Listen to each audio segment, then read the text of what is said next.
A family in turmoil, a home turned into a crime scene investigation. That is how the estranged wife of the accused Long Island serial killer is describing the aftermath of his arrest. ABC's Ariel Reshef now on his first court appearance and how the woman closest to him is denying any knowledge of the crimes. Suspected Gilgo Beach serial killer Rex Heuermann is expected in court as his estranged wife Asa Ellerup breaks her silence about the wrenching fallout from her husband's arrest, telling ABC News overnight, "My children have been crying themselves to sleep, and I've been crying myself to sleep too. Every time my kids go through something, they open a box. Every single time, they cry." It's taken all their lives and tossed it upside down. Heuermann, an architect and father, was taken into custody at his office in New York City last month for allegedly killing 3 sex workers more than a decade ago. At the same time he was put in handcuffs, Ellerup's attorney says authorities showed up at her door on Long Island. She was completely caught off guard. The investigators came in with dozens and dozens of investigators and forensics to do the search of the house at the same time he was being arrested in Manhattan. Ellerup sharing these photos showing the aftermath, saying everything is destroyed. It was traumatic. Leave a house in one state and return to have everything from couches cut open to bathtubs, sliced apart, to walls broken into. For weeks, investigators swarmed the property inside and out, using a backhoe and ground-penetrating radar to dig up the backyard for evidence. Authorities say they uncovered a vault containing a massive stash of guns. There were 270 plus firearms inside that safe. Was Asa aware of that? We never discussed it. Police say Ellerup is not a suspect, and phone records show she was out of town when Heuermann allegedly murdered the victims after arranging to meet up with them using burner phones.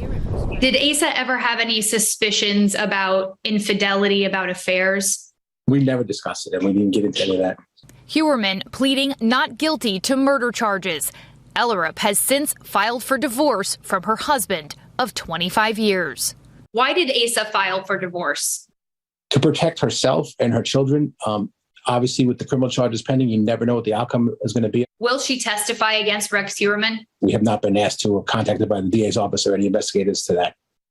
Would she entertain the idea of testifying against her husband? Yeah, it's way too early to even discuss whether she has any relevant information or not on the criminal charges. And Ellerup's attorney tells us that she has been contacted by the families of other suspected serial killers to offer her support. Local authorities tell us that they are now combing through those forensics taken from the family home. They are processing those in a lab, and that will take time. Ariel Reshef, ABC News, Long Island, New York. Well, Border Patrol agent in El Paso, Texas, now facing federal charges for bribery and allegedly smuggling a migrant into the United States. According to the court documents, Fernando Castillo allegedly offered a migrant an immigration benefit in exchange for $5,000. Federal investigators say he offered to drive the alleged victim, who was scheduled to return to Mexico, to a port of entry for repatriation. According to the arrest affidavit, Castillo said he could get them immigration papers that would allow them to remain free in the United States. Authorities say he also changed the migrant's file to give them a legal reason to enter the country. Castillo's arraignment is set for August 17th. Texas Attorney General Ken Paxton trying to get all but one article of impeachment dismissed in court. The currently suspended top law officer for the state of Texas filing for dismissal of 19 of the 20 articles. The Texas House of Representatives impeached Paxton back in May for alleged misconduct, including allegations that he had used his office to help a prominent donor. Paxton denies the allegations, but he has been suspended from office while this case is pending. Job openings in the United States at their lowest level in more than 2 years. All of this from the latest numbers from the Labor Department. Now, it was published this morning. The number of available jobs fell in June to 9.58 million. That's the lowest level of job openings reported by the Bureau of Labor Statistics since April 2021. Economists were expecting 9.61 million openings. That's how many vacancies there were in May. A big change from March of last year, when job openings peaked more than 12 million open jobs. CVS announcing it is laying off 5,000 employees. The pharmacy says the reductions will primarily affect corporate employees. These changes part of an effort to cut costs and focus on health services like primary care offerings. CVS currently employs about 300,000 people. Well, the airport is getting bigger, and there's a new terminal for hopefully more direct flights in and out of San Antonio. But the question is, to where? In our latest KSAT Explains, the team breaks down the list of key destinations local leaders are going after and why they believe this $2.5 billion project could benefit the entire city, whether you fly or you don't. The 7th largest city in the country is starting to act its size. All right, the connection between the airport and the economy has something been holding San Antonio back. So a lot of questions. They had a lot of great interviews, great explanations. You can watch the latest KSAT Explains episode right now. Just head to KSAT.com and, of course, our YouTube channel.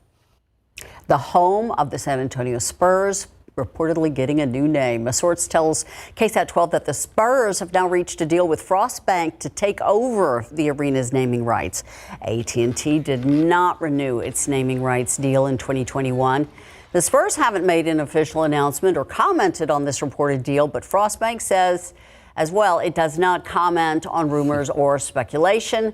But in its statement yesterday, it did note the bank's history of helping to bring the Spurs to San Antonio. Now, this would mark the third name change for the nearly 21-year-old building on the city's east side. So we want to know, what should the Spurs call their arena under the potential naming rights with Frost Bank? You can vote right now by scanning the QR code on your screen. Voting is also open at ksat.com/poll. And here's a trivia question. The AT&T Center, that's one name. There were two other names that it's had. Well, I thought Frost would be the third. That would be the third. Okay. What's the other name? Is it the SWBC Center? Yeah. Did I get it? Is it SBC or SBC? SBC. That's close. One letter off, Justin. All right. Very close. Speaking of letters and numbers, that number on the bottom of the screen keeps going up. I'm shocked. It's going to keep climbing. It's going to keep climbing. That's the question an aberration. is, the question is, how far above 100 will we get today? Yesterday was 103. I don't think we go quite that hot today. Maybe a little bit cooler because we have a little more humidity in the atmosphere, and maybe, just maybe, a shot at a few showers later this afternoon. More on that in a bit. First, I want to show you the full moon last night. Man, it was gorgeous. You'll see it again tonight. Last night it was about 99.1% full there, according to Oscar Skywatcher. Sends in these great photos of the moon. That was at about 9:48 p.m. Last night. It was very big and bright in the sky and very beautiful even this morning. Speaking of space, let's talk about the space station flyover tonight. Happens at 9:37, lasts about 5 minutes. It'll appear from the northwest and disappear to the east-southeast. Always cool to see if you want to check it out. That again is tonight at 9:37. And what's interesting about the ISS, it travels about 5 miles per second, orbits the Earth every 90 minutes. And it's almost one football field in length. Pretty cool. Okay, let's take a look at the forecast for today. I mentioned that chance for rain. We get up around 102. There is a 20% chance, mainly San Antonio and points east, to see a couple of stray showers later this afternoon. We'll be keeping a close eye on the radar. We'll have to dust it off. It's been a little bit. But we'll keep you posted if anything does pop up. Guys. Thank you, Justin. Speculation today that a Washington grand jury could meet later on today and add to former President Donald Trump's legal troubles. That jury set to hear evidence in special counsel Jack Smith's investigation into the efforts to overturn the 2020 election. This as Trump's new co-defendant, Carlos de Oliveira, made his first court appearance in the classified documents case. De Oliveira is Mar-a-Lago's property manager and is accused of trying to destroy surveillance footage that might have shown efforts to remove those classified documents to keep them away from the FBI. He entered no plea as he tries to get a local attorney to help him fight against the obstruction of justice charges. And Republicans raising questions about whether Hunter Biden involved his father, the current president of the United States, in Hunter's business dealings. So this comes as a former business partner of Hunter testified on Capitol Hill. Devin Archer testifying the president's son sold the illusion of access to his powerful father. Archer said Hunter Biden took calls from his dad in the presence of clients, often putting him on speakerphone. While Democrats say the closed-door testimony didn't prove anything, Republicans say it showed that President Biden lied when he said he never talked business with his son. Approximately 20 times over the course of 10-year relationship, Hunter may have put his father on the phone with any number of different people, and they never once spoke about any business dealings. As he described it, it was all casual conversation, niceties, the weather. Daniel Goldman, Democrat, defending Hunter in that position. Lawmakers also investigating how Hunter Biden was trying to resolve gun and tax charges with federal prosecutors. Remember, that deal collapsed last week in court. Republicans call the arrangement, quote unquote, unusual, says it raises substantial concerns about preferential treatment by the Biden Justice Department. The judge gave both sides until later this month to present more information about a possible deal to the court. The zoo battling a unique problem, people accusing them of having fake bears. Now it's attempting to squash that viral rumor. It is something to see. All right, a new study revealing the best places to retire, and the state coming in hot at number one may not be the hot spot people are thinking about. We're also going to evaluate where Texas lands on the list.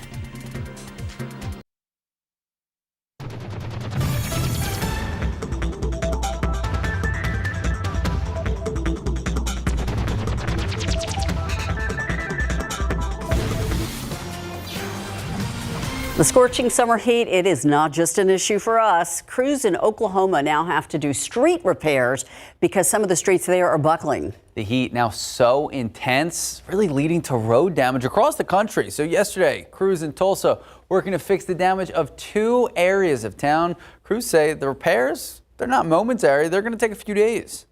The area is under excessive heat warnings today, and triple-digit temperatures are expected into the weekend. We're very familiar with all of that. This was maybe my favorite story of the day. There was also a 2-year-old. Don't blame you. Yeah, there's a 2-year-old who was raising money for veterans with his mullet, but that's neither here nor there. All right, so a zoo in eastern China trying to reassure visitors that their sun bears, they are not people dressed in costumes. Rumors and conspiracy theories have been swirling around on social media. You know how that happens. After a video of a sun bear standing on its hind legs went viral. I want to see him standing on the hind legs. In the video being shared online, the bear looks uncannily human and appears to wave at the crowd. There he is. Its fur appears to be loose and wrinkled in places, almost like an ill-fitting bear suit. So here's some fun facts. Sun bears, they're the world's smallest bear species. And in a statement, the zoo insists people just don't understand the behavior. It does look kind of creepy. Right? What are you right. thinking? Are you thinking bear or are you thinking person? I don't know. Okay, we'll have to evaluate. A new study ranking the best and the worst states to retire. And no, Texas is not on top. It is the state of Iowa. Okay, so according to Bankrate, the Hawkeye State, there we go, named the best place to retire due to its lower cost of living. It's affordable, but high quality health care, and here's a big one, low crime. So to come up with his list, Bankrate looked at 5 categories across all 50 states, including affordability, overall well-being, cost and quality of health care, weather, and crime. The other states that rounded out the top 5 places to retire are all in the Midwest and the South. Again, Texas way down there. Oh. Ahead of Texas, Delaware, West Virginia, Missouri, and Mississippi. Texas 44th, Alaska last place. All right, you know what? You could retire early if you win the lotto. The Mega Millions jackpot rocketing past $1 billion for tonight's drawing. No winning jackpot. 5 people won at least $1 million the last drawing. You could take your money and move to Iowa. There you go. Nah. I'm getting in here in Texas. Never. Tonight's jackpot, $1.05 billion. It has a cash value option of $527.9 million. The odds of winning the jackpot, 1 in 302 million. That's depressing. So here's the thing. I know you're playing, right? I am. I bought tickets this morning. If you win, you keep the billion. I just want the 0.05. Oh. Yeah. Well, if you get the cash option, it's 0.9. Even better. You give me 0.9. I was about to say. Go. I feel like I'm still winning out of this already. Yeah, She's not giving you nothing, man. No, it's okay. That's tax she's not write-off. giving you nothing. And no offense to Iowa. Iowa's a beautiful, wonderful place. I have never been. But Now the I want to weather, go. come on now. It's cold up there. It's cold, at least in the winter. 90 degrees so far today. Average is 97. We're going to be above average again today. The record is 103 set back in 2013. We'll get awful close to that. And could we see a few showers moving across the radar this afternoon? We'll take another look coming up.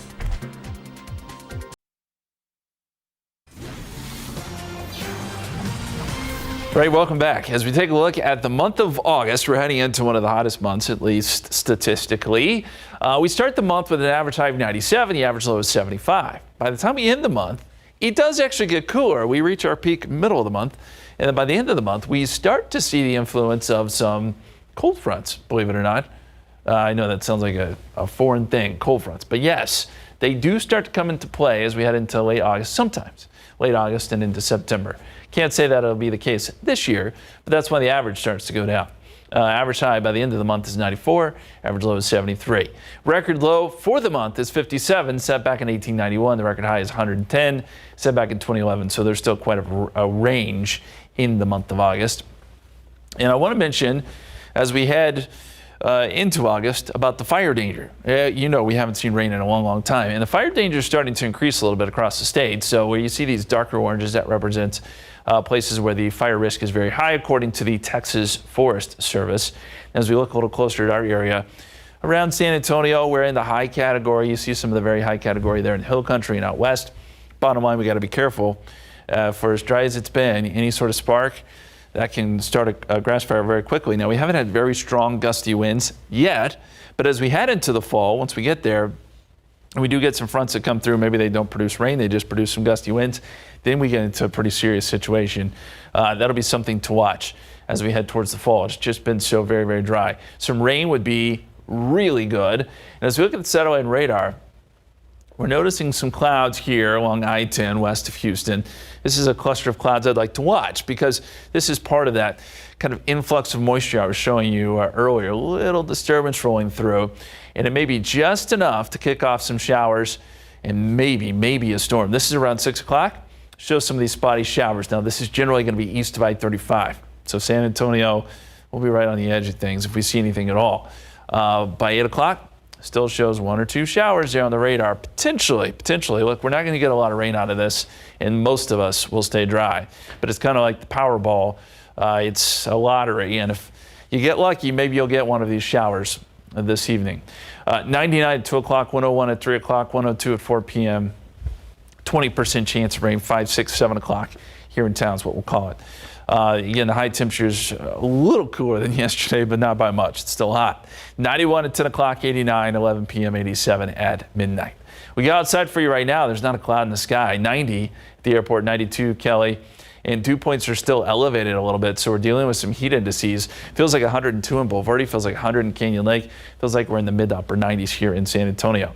As we go forward, high pressure stays very much in control, and in fact strengthens a little bit as we head into Friday and Saturday. So those are the 2 days I think we see our warmest temperatures. Then it tries to slide west a little bit, still strong enough to where it has an influence over us. But maybe by next week, if we can get the high far enough out of the way, maybe things will change a little bit, but nothing here in the 7-day forecast. 102 tomorrow, 103 Thursday, and then there are those hot days, potentially record-setting, Friday and Saturday with highs right around 104. We'll be right back.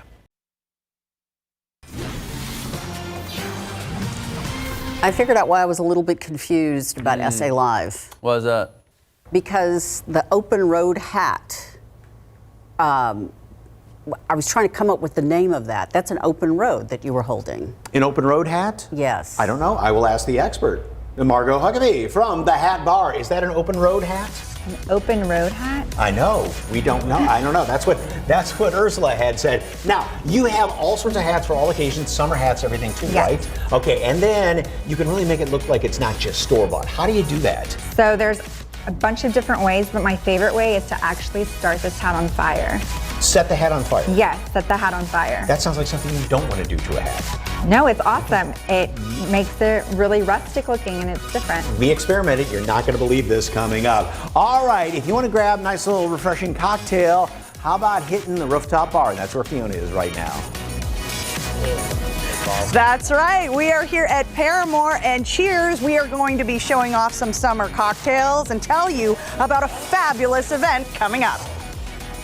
All right, need a fabulous gift for somebody or gifts? And Teresa Chen with Buy Bluebonnet is here. What's in the box? So by Bluebonnet, we are your go-to for anything custom, for corporate, and for monthly subscriptions. All local vendors. Speaking of which, you may want to put some of this chamoy in here. We're going to talk to Nothing Really But Chamoy and all the great flavors. More flavors than you've ever seen of chamoy. That and a whole lot more. Great deals and some great prices at one store coming up on SA Live.